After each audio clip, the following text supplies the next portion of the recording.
Hello दोस्तों, तो आज की वीडियो में कवर करेंगे लोग एम लक्ष्मीकांत के चैप्टर नंबर 9 और यूपीएससी प्रीलिम्स और मेंस के लिए ये बुक बहुत इंपॉर्टेंट है। आप लोग ऐसे नोट्स बना के इजीली कवर कर सकते हैं लोग।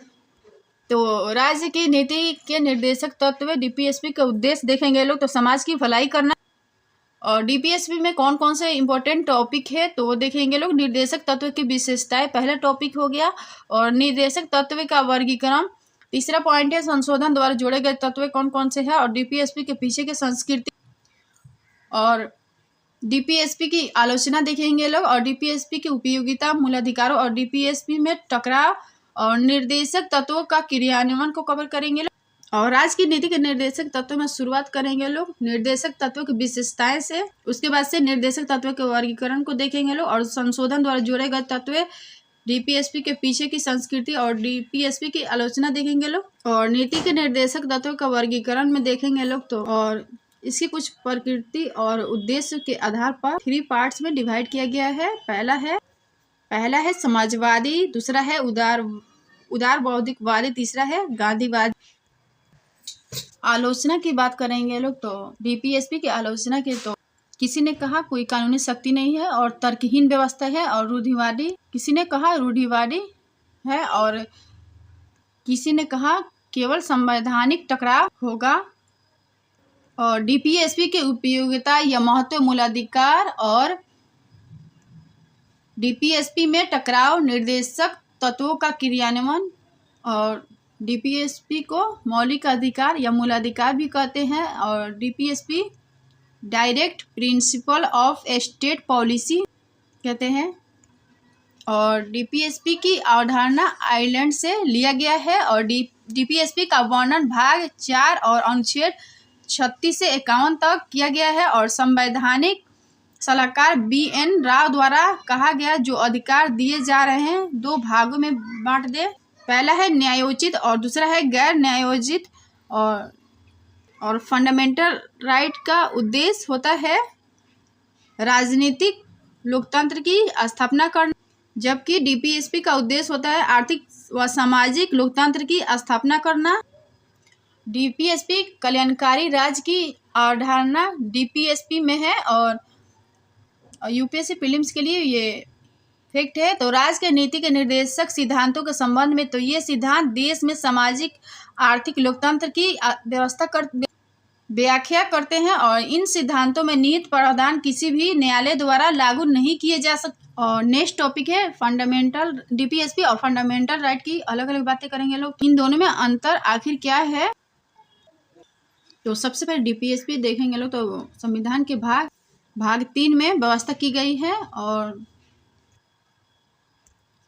डीपीएसपी में अनुच्छेद 36 से लेकर 51 तक प्रावधान जो है वो दिए गए हैं।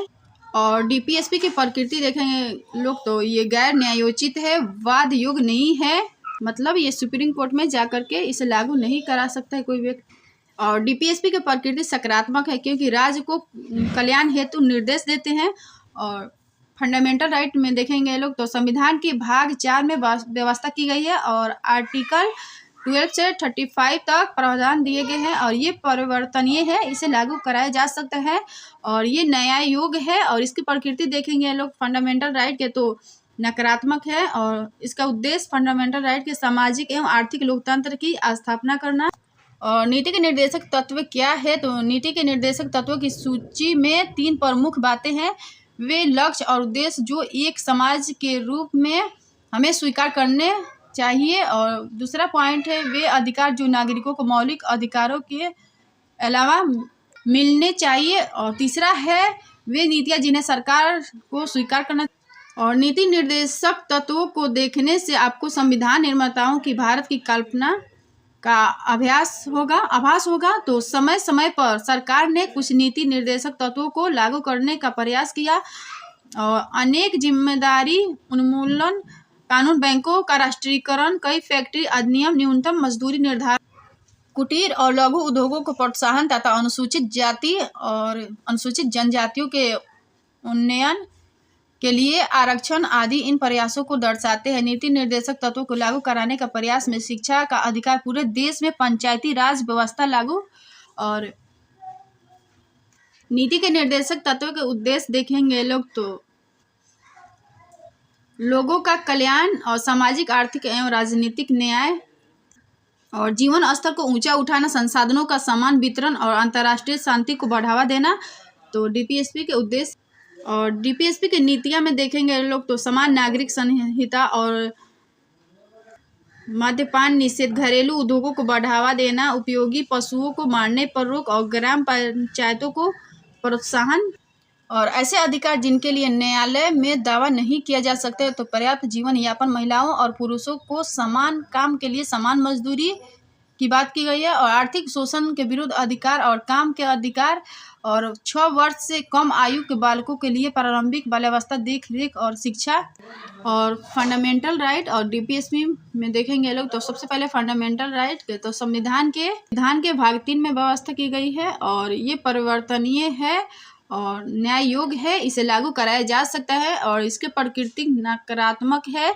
और उद्देश्य देखेंगे लोग तो राजनीतिक लोकतंत्र और फंडामेंटल राइट के उद्देश्य देखेंगे लोग तो राजनीतिक लोकतंत्र, पॉलिटिकल डेमोक्रेसी इसका उद्देश्य है। और डीपीएसपी में देखेंगे लोग तो संविधान के भाग 4 में व्यवस्था की गई है और आर्टिकल 36 से 51 तक इसका प्रावधान है और ये गैर न्यायोचित है, वाद योग नहीं है। और इसके प्रकृति देखेंगे लोग तो सकारात्मक राज्य को कल्याण हेतु निर्देश देते हैं और इसके उद्देश्य देखेंगे लोग डीपीएसपी के तो सामाजिक, आर्थिक लोकतंत्र की स्थापना करना, फंडामेंटल राइट व्यक्ति के अधिकारों के लिए काम करता है और डीपीएसपी सामाजिक कल्याण के लिए। और राज्य की नीति के निर्देशक तत्व की विशेषताएं में देखेंगे लोग तो राज्य द्वारा नीतियां बनाते समय इन्हें ध्यान में रखा जाएगा। और आर्टिकल 36 में राज्य शब्द का अर्थ वही होगा जो भाग 3 में है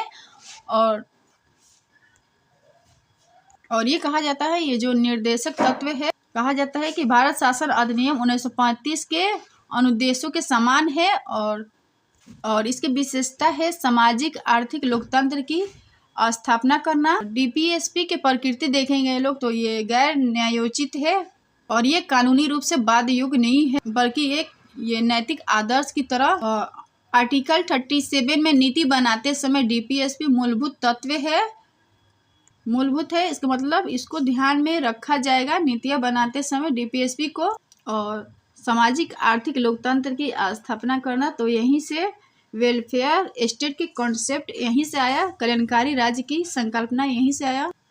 और सिद्धांतों का वर्गीकरण में देखेंगे लोग तो निर्देशक सिद्धांतों को अनेक वैचारिक स्रोत और उद्देश्यों के आधार पर वर्गीकृत किया जा सकता है। सामाजिक सिद्धांत में देखेंगे लोग तो लोकतांत्रिक समाजवादी समाज का खाका खींचते हैं। तो इंडिया का जो समाजवाद है वो गांधीवादी है, मार्क्सवादी नहीं है, गांधीवादी है। गांधीवादी सिद्धांत में देखेंगे लोग तो गांधीवादी विचारधारा पर आधारित है और अनुच्छेद 40, 43, 46 और 48 तो गांधीवादी सिद्धांत में ये आर्टिकल आते हैं 40 से 48 तक।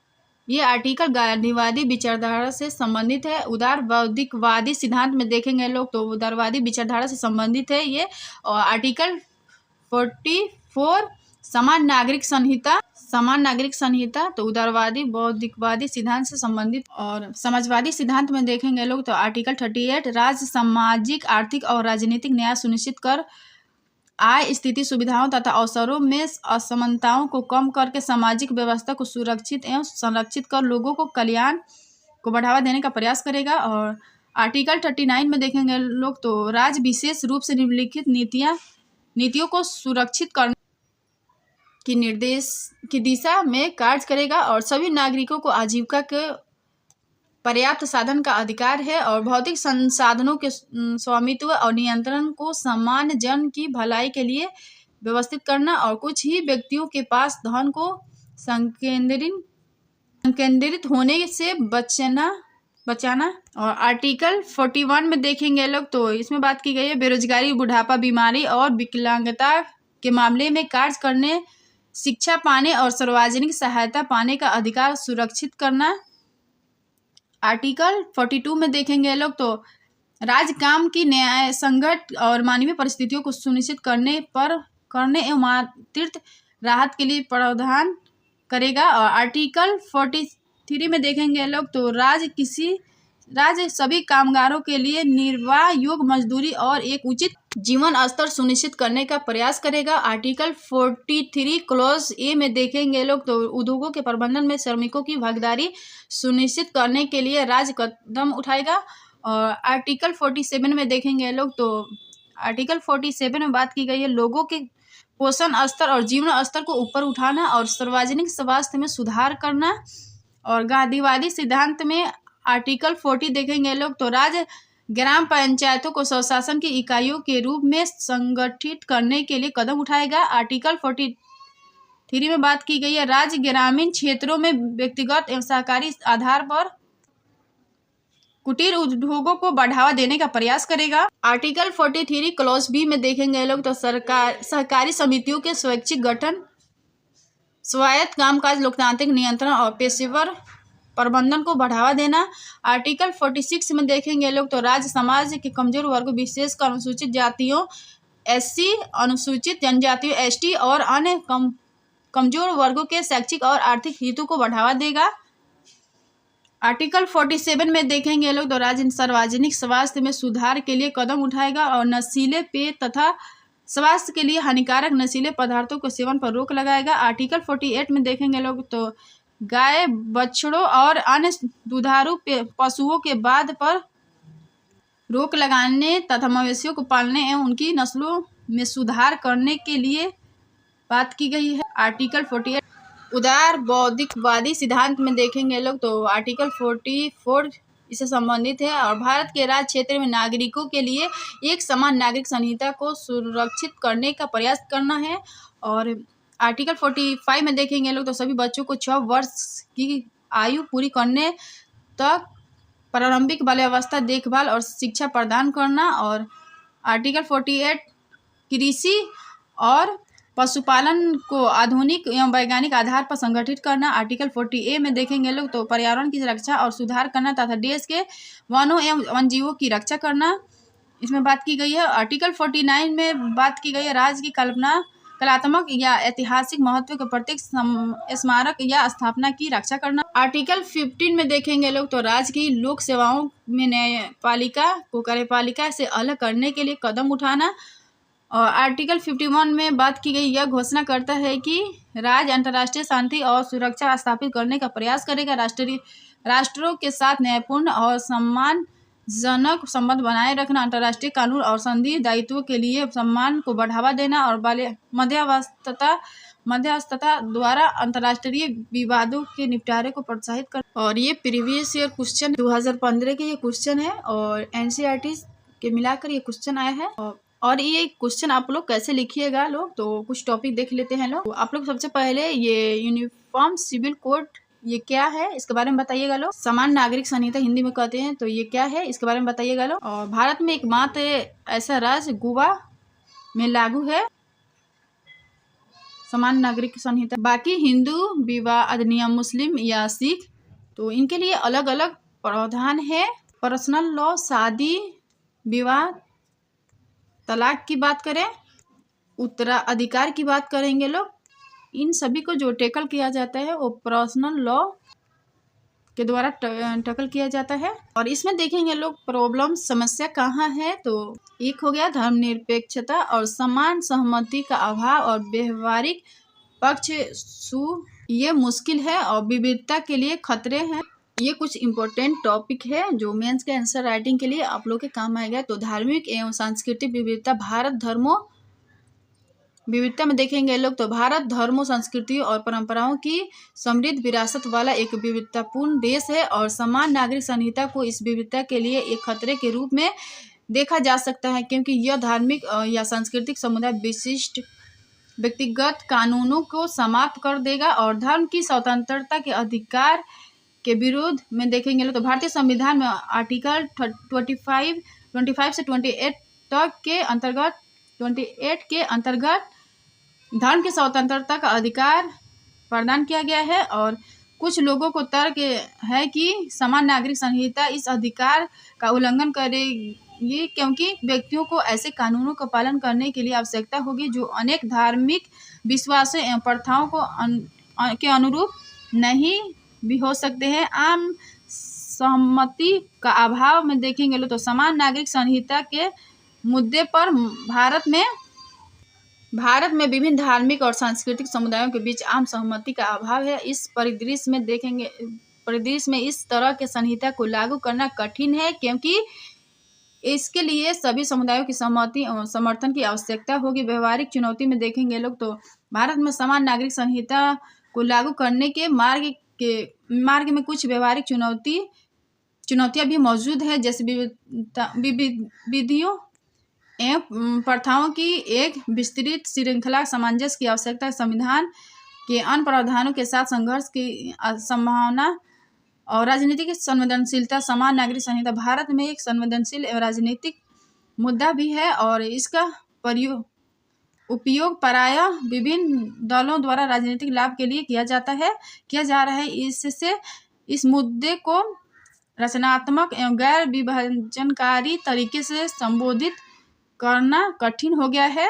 और संशोधन द्वारा जोड़े गए तत्व तो 42वें संविधान संशोधन जो 1976 में हुआ और आर्टिकल 39A में गरीबों को निःशुल्क कानूनी सहायता प्रदान करना, इसमें बात की गई है। और आर्टिकल 43A में उद्योगों के प्रबंधन में श्रमिकों की भागीदारी की बात की गई है। और आर्टिकल 48A में पर्यावरण की रक्षा और उसमें सुधार करना।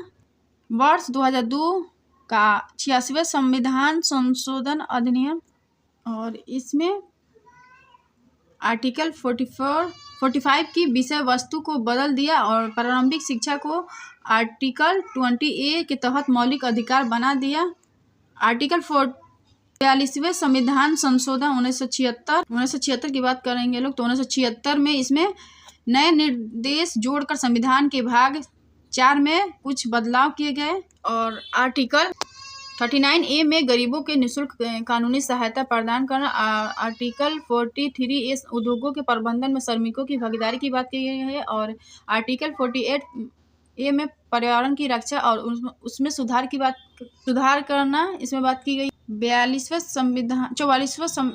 संविधान संशोधन 1977 इसमें देखेंगे लोग तो इसने धारा 2 को आर्टिकल 38 में सम्मिलित किया, जो घोषित करता है कि राज्य विशेष रूप से आय में आर्थिक असमानताओं को कम करने और व्यक्तियों के बीच नहीं बल्कि समूहों के बीच स्थिति, सुविधाओं एवं अवसरों संबंधी असमानताओं को खत्म करने का प्रयास करेगा।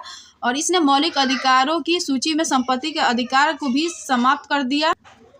निर्देशक तत्वों के पीछे संतुति तो संविधान के अनुच्छेद 37 में इस बात को स्पष्ट किया गया है कि ये तत्व देश में शासन में मूलभूत है, अतः यह राज्य का कर्तव्य होगा कि इन तत्वों का विधि में प्रयोग करे। और शक्ति राजनीतिक है अर्थात और आलादी कृष्ण स्वामी अय्यर ने कहा था, लोगों के लिए उत्तरदायी कोई भी मंत्रालय संविधान के भाग 4 में वर्णित बंदों की अवहेलना नहीं कर सकता है।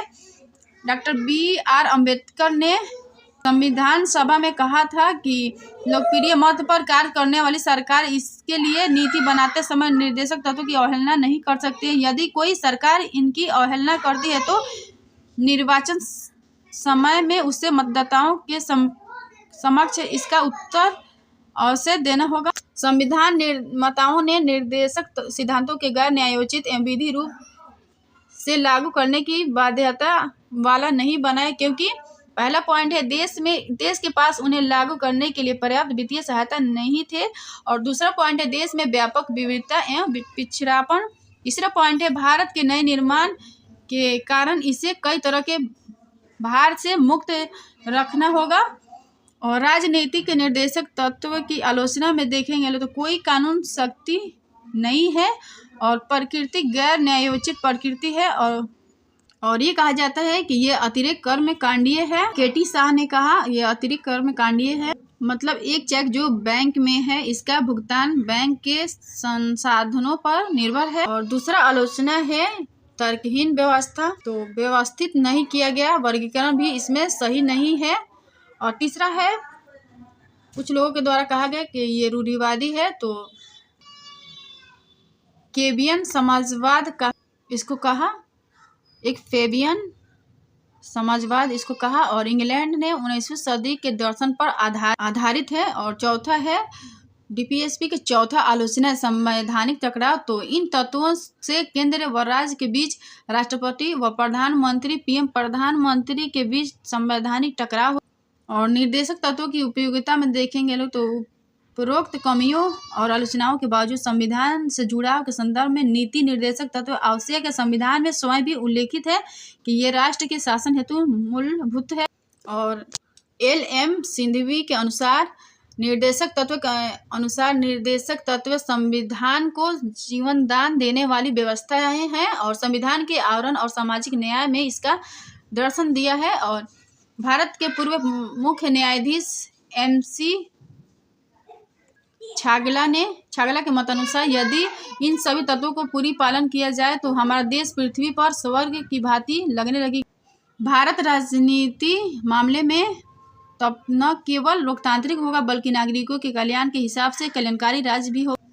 डॉक्टर BR अम्बेडकर ने इस ओर संकेत किया कि निर्देशक तत्व का बहुत बड़ा मूल्य है। ये भारतीय राज्य व्यवस्था के आर्थिक लोकतंत्र को निर्धारित करते हैं। राज्य पदाधिकारियों के लिए नैतिक आवश्यकता एवं शैक्षिक मूल्य वाला बताया है। और मौलिक अधिकारों और डीपीएसपी में टकराव, तो चंपकम देवराजन बनाम मद्रास राज्य वर्ष 1951, इसमें देखेंगे लोग तो इस मामले में सर्वोच्च न्यायालय ने फैसला सुनाया कि मौलिक अधिकारों और निर्देशक सिद्धांतों के बीच संघर्ष के मामले में मौलिक अधिकार मान्य होगा। इसने घोषणा की कि निर्देशक सिद्धांतों को मौलिक अधिकारों के अनुरूप होना चाहिए और उन्हें सहायक के रूप में कार्य करना चाहिए। इसने यह भी माना कि संवैधानिक संशोधन अधिनियमों को लागू करके संसद द्वारा मौलिक अधिकारों में संशोधन किया जा सकता है। और गोलकनाथ बनाम पंजाब राज्य वर्ष 1967 में देखें तो इस मामले में सर्वोच्च न्यायालय ने घोषणा की कि निर्देशक सिद्धांतों को कार्यान्वयन के लिए भी संसद द्वारा मौलिक अधिकारों में संशोधन नहीं किया जा सकता है। यह शंकरी प्रसाद मामले में अपने समय के निर्णय के विपरीत था। और केशवानंद भारती बनाम केरल राज्य वर्ष 1973 में देखें तो इस मामले में सर्वोच्च न्यायालय ने गोलकनाथ 1967 के अपने फैसले को खारिज कर दिया और घोषणा संसद किसी भी हिस्से में संशोधन कर सकती है लेकिन वह अपनी मूल संरचना को बदल नहीं सकती है। इस प्रकार संपत्ति के अधिकार आर्टिकल 31 में मौलिक अधिकारों को सूची से हटा दिया गया। और मिनर्वा मिल्स बनाम भारत संघ 1980 में देखेंगे लोग तो इस मामले में सुप्रीम कोर्ट ने दोहराया कि संसद संविधान के किसी भी हिस्से में संशोधन कर सकती है लेकिन वह संविधान के मूल ढांचे को नहीं बदल सकती है।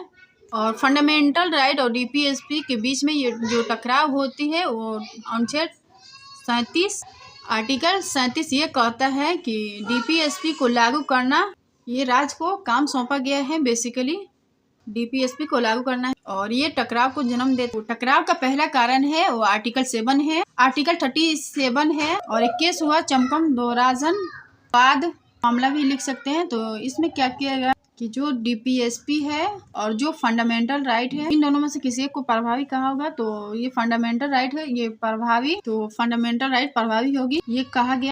इसके बाद से गोलकनाथ मामला आता है 1967 में। गोलकनाथ वाद संसद द्वारा फंडामेंटल राइट को समाप्त नहीं किया जा सकता है। डीपीएसपी को लागू करने में फंडामेंटल राइट में संशोधन नहीं है। और नेक्स्ट टॉपिक देखेंगे लोग तो 25वां संविधान संशोधन के द्वारा एक नया आर्टिकल जोड़ा गया, तो आर्टिकल 31 ये जोड़ा गया और इसमें लिखा हुआ था। तो आर्टिकल 31 क्या कहता है कि डीपीएसपी समाजवादी तत्वों को लागू करने पर इसे चुनौती, तो इसको चुनौती किस आर्टिकल के द्वारा दी जाती, तो इस आर्टिकल के आधार पर दी जा सकती थी चुनौती। तो आर्टिकल 14, 19 और 31 के आधार पर अवैध घोषित नहीं किया जाएगा।